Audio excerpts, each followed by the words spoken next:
Ohayo gozaimasu, Japan. Tag-ulan ngayon guys. Naglalakad ako ngayon sa kalagitnaan ng daan. Lakas ng trip ko, no?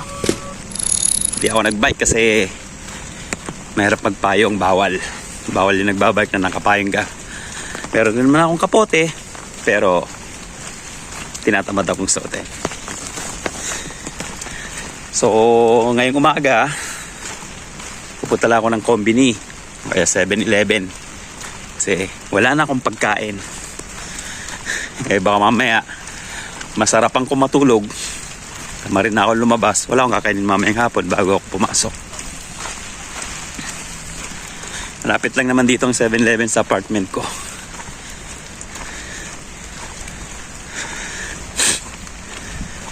Ganito lang ang buhay ng OFW sa Japan, guys.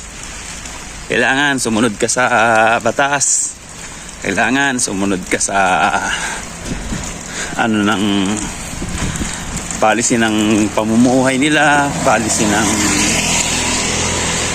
especially talaga yung batas nila. Hindi mo pwedeng gawin yung nakaugalian mo sa Pilipinas, dadalhin mo dito. Yung iba magbabike, naka-umbrella, pag nadali ka, yari ka. Alam mo, pag pumunta ka sa isang lugar na alam mo namang bawal, huwag mo nang gawin kasi mahirap pag nahuli ka, abala. Pag na-confiscate yung visa mo, nakakahiya. Ano yung papaliwanag mo sa humahawak sa'yo sa company mo, saka yung mga naglalakad naman papers mo? Magalitan ka, sasabihan ka, wawarningan ka. Kasi alam nila yung batas dito. Malamang bakit ka nahuli? Kasi hindi ka sumunod sa rules nila. Kaya bilang isang OFW ng Japan o kung saan bansa ka man, mas mainam na sumunod ka sa batas nila. Dahil pinapangako ko sa'yo, walang mangyayaring masama sa'yo. Saka alam mo yun, go on the flow ka lang dapat. Yung iba kasi panay ang reklamo, ganito. Paano naman? Di marunong sumunod sa batas ng bansa. Yung ugali sa Pilipinas, dala-dala pa rin. Kaya isang paalala lang sa ating mga kababayan, mas mainam na sumunod tayo, okay? Para walang mangyaring masama at okay ang ating mga visa palagi. Okay guys, hanggang dito na lang. Sa ulitin, salamat sa suporta sa aking vlog. Thank you and God bless. At yun, nakabili na nga tayo guys. Pauwi na tayo, malapit na ako sa aking apartment. Uulan pa rin. Tingin ko isang linggo tong ulan na to, nakita ko sa weather.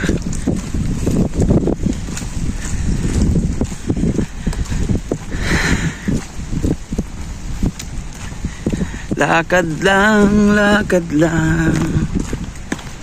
So, advice ko nga pala dun sa mga gustong mag-Japan. Marami nagtatanong kasi sa akin sa Facebook. May mga nagtatanong kasi sa akin kung worth it pa bang mag-Japan. Kung akong sasagot sa inyo, worth it na worth it. Lalo na kung binata't dalaga kayo. Applyan nyo yung farmers. Yan. O kaya nursing. Sabi nila mahal ang bilihin. Natural, kahit saan naman lalo na sa atin. Pero ang kikitain mo dito, hindi mo kayang kitain dyan sa Pilipinas. Kahit pag-graduate ka ng 4 years. Bakit nga ba maraming umaalis na graduate? Katulad ko, graduate ako ng 4 years. Pero pinili ko mag-abroad kasi nga hindi sapat.